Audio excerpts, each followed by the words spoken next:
Breaking headlines today. This is hot off the press. Independent. Japan earthquake live. New tremor measuring 5.7 magnitude hits days after Megaquake warning issued. This Megaquake warning covers approximately 800 miles from Chiba to Hokkaido. In other news, the United States seizes a massive Venezuelan oil tanker as the showdown with Maduro erupts into new phase. And in Australia is the first nation to ban social media for kids. Is the U.S. next? I hope so. Buckle up, Buttercups. Let's go. I'm Rex Bear. Thank you very much for being here with me. I know your time is extremely valuable. So let's just cut to the chase. Let's cut out the fluff and get into the latest with what we have going on here. Before we do, though, quick shameless plug. Check us out over on Rumble. And we have a new YouTube channel. It's been around for a little while, but I'm going to be doing a lot more updates on it. It's ESN News or ESN IC News. So just subscribe to ESN. Let me do a quick screen share with you real quick. Real quick. Oops, I just said that twice. Check this out. So this is our other YouTube channel, ESN IC News. Make sure to hit the bell for all notifications. It's rapid fire news. So a lot of times here at Leak Project, we'll go on for half an hour, 2 hours, breaking down the news articles. Here at ESN, if you've just got 5-10 minutes and you want to know what's going on and you want to be up to date, well, that's what we'll give you here at ESN, just the fast, rapid fire style. So check us out over on ESN, and we're also on Rumble. So make sure to subscribe to us on Rumble here. This is the first news article. So I just going to share this with you. This is from the Independent. And what is going on right now in Japan? You remember Fukushima? That was gnarly. Well, a 7.5 magnitude earthquake struck off northern Japan December 8th. The quake injured at least 51 people. 7 of the injuries are classified as severe. And in response, the Japan Meteorological Agency, JAMA, issued its first ever Megaquake warning, covering an 800-mile swath of coastline from Chiba in the south to Hokkaido in the north.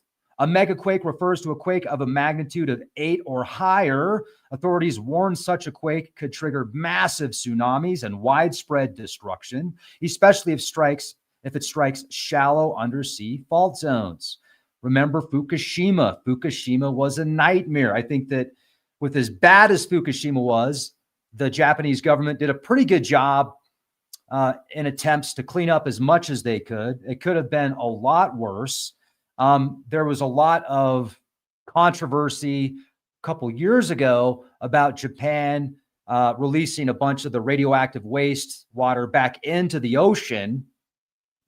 They had literally tons of this radioactive wastewater that just sat there for years, and they were like, well, what are we going to do with it? Well, let's just dump it back into the ocean. Why not? What could possibly go wrong? It's just a little bit, but that's for a whole other podcast. So local governments began mobilizing, checking emergency stockpiles, and ordering residents to prepare disaster kits and urging vigilance, particularly along the Pacific coast and in prefectures from Hokkaido down to Chiba.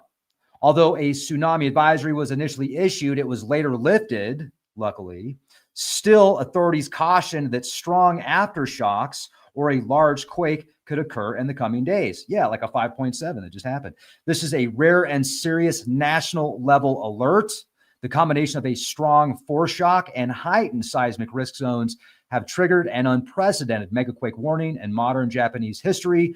Preparations and public vigilance are strongly advised. Now, if you read the article from the Independent, the new tremor measuring 5.7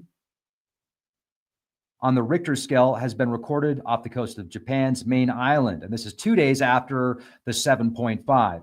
It's not yet clear how much damage the latest earthquake has caused, but it comes as the north and the east of the country are on high alert. As I mentioned a moment ago, Monday night's earthquake injured at least 51 people, according to the Fire and Disaster Management Agency, also triggering widespread tsunami warnings with waves up to 70 centimeters reported in several coastal communities. Yeah. In other news, Fox News, Associated Press, U.S. seizes Venezuelan oil tanker. What's going on there? On December 10th, today, the U.S. government under President Donald J. Trump, announced the seizure of a large Venezuelan oil tanker off the coast of Venezuela. The vessel was reportedly under U.S. sanctions for involvement in illicit oil trade linked to Iran and/or narco-terror networks, they say.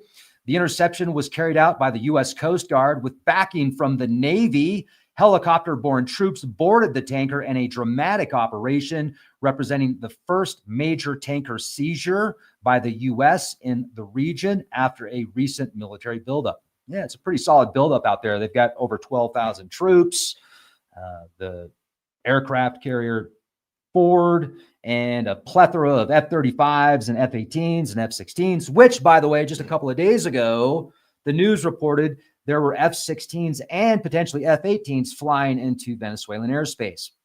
I'll have to do more research on that, and we'll get back to you. Matter of fact, let's do that real quick now while you're here. F-18s and F-16s fly into Venezuela airspace. Here we go.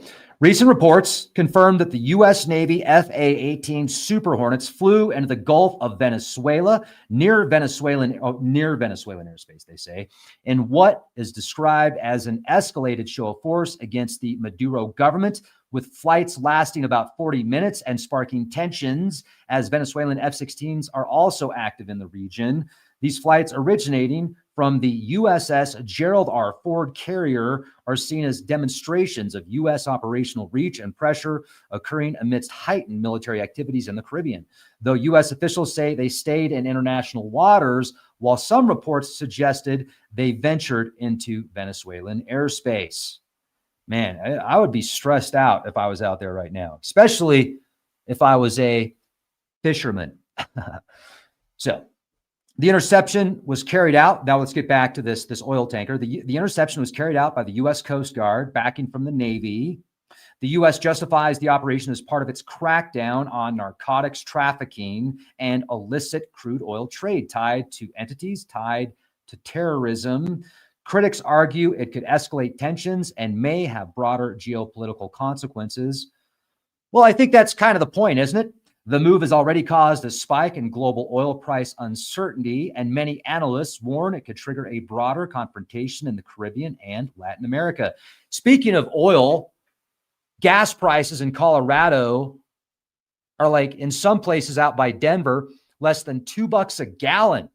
When was the last time that happened? It's still over $3 a gallon, or close to $3 a gallon out here in Pagosa. But this is a small community, and the locals aren't happy about it, but I'm not surprised.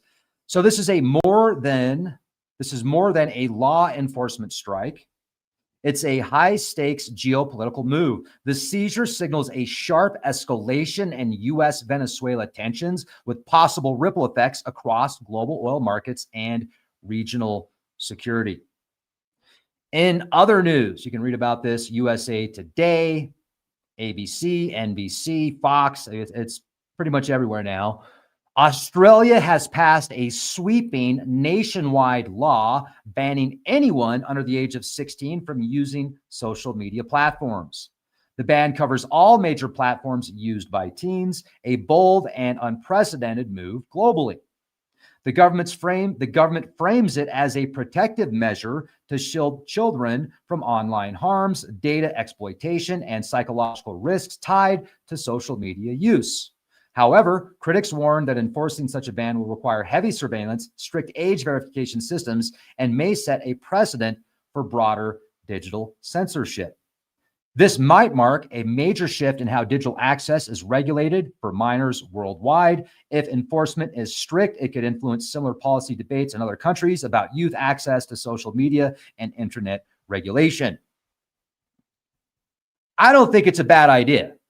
I mean, how many kids out there today spend way too much time on social media, and how much does social media impact the minds of youth? It can be devastating for some. So I don't necessarily think that's a bad idea. I want to read your comments. Now, that's just my opinion, and I'm sure there's a lot more that could be involved potentially. Like it's talking about stricter regulations and stricter control with the internet. But that's what's going on right now in that regard. So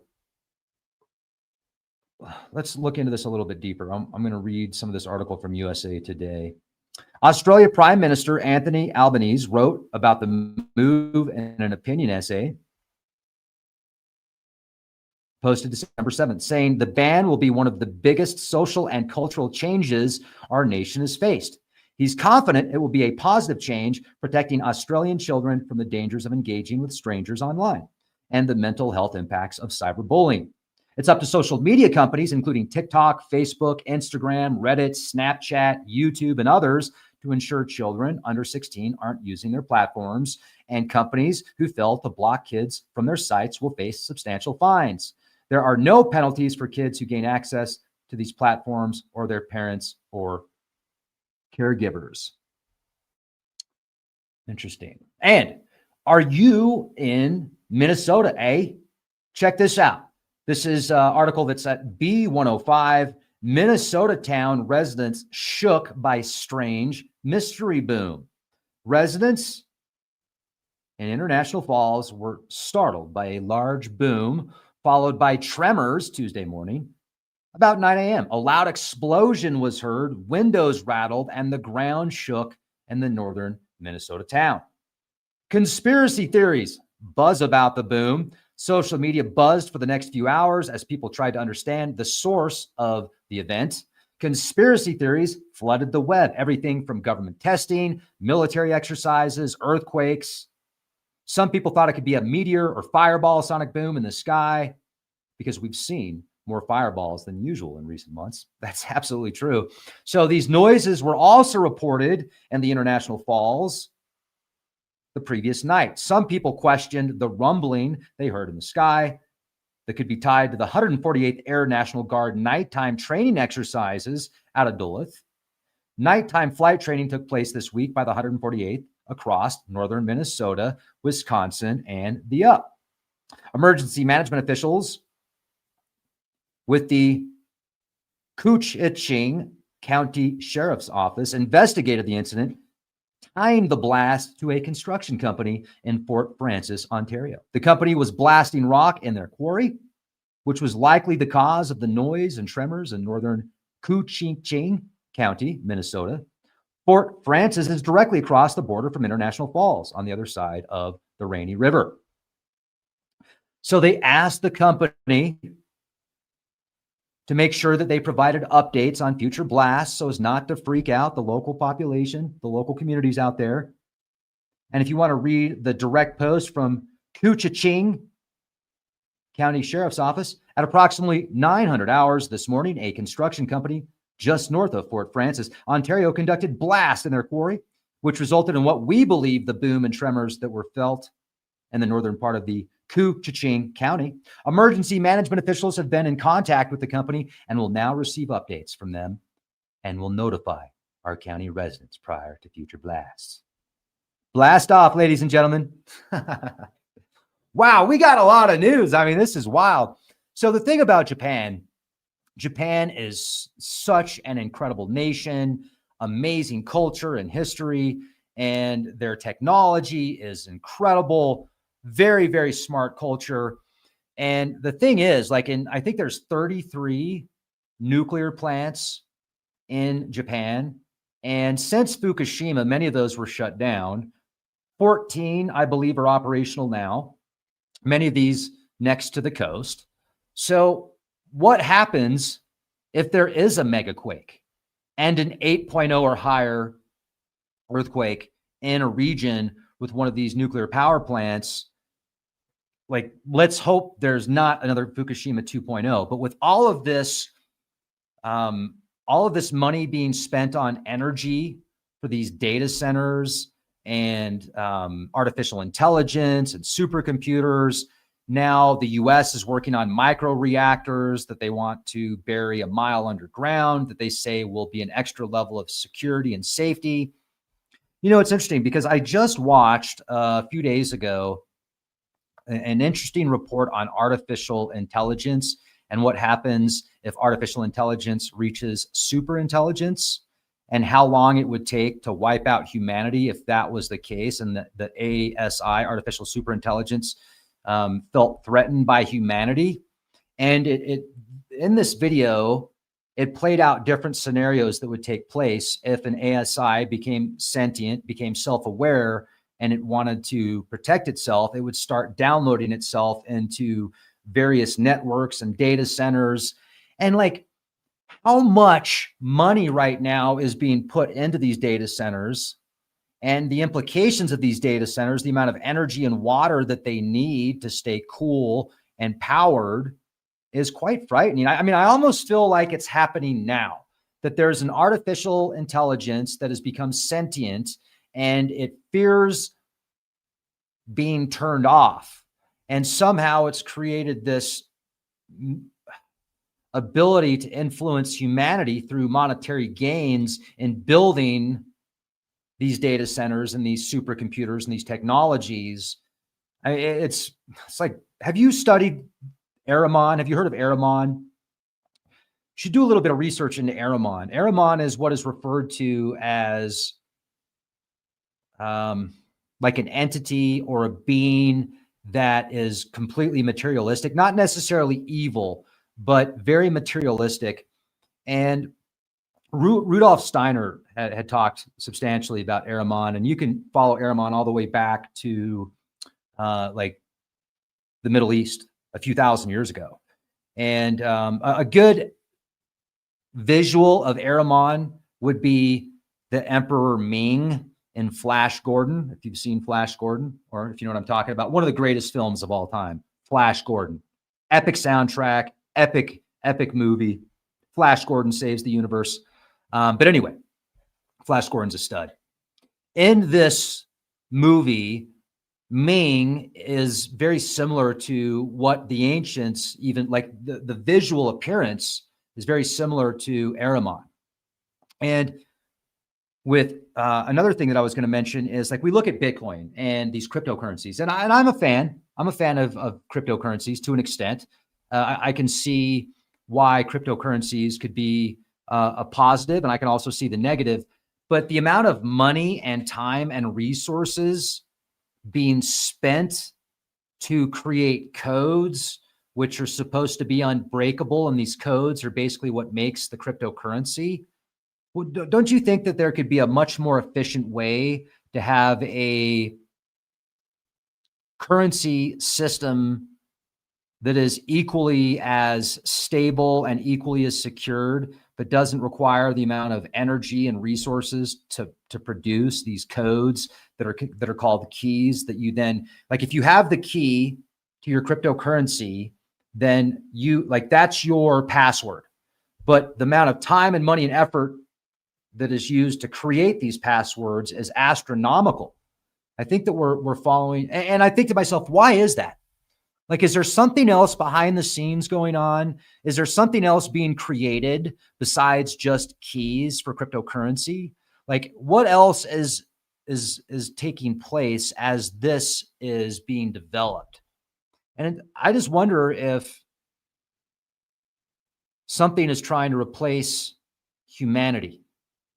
Maybe not fully, but substantially. And meanwhile, while it's building up to that point, it's using people as a way to replace themselves. It's quite fascinating and frightening at the same time. You know, I've been talking about this for the past 15 years, and you've probably been thinking about it for the past 15 years. So anyway, just questions that I ask. And on that note, I want to thank you very much for watching the show. And I really hope that you'll subscribe to our ESN channel, IC News, here on YouTube, where we do rapid fire news. And I really hope you'll subscribe to our Patreon page and our Rumble page. And most importantly, have a beautiful day. Be excellent to each other. Be prepared, not scared, and be the change you want to see. Thank you.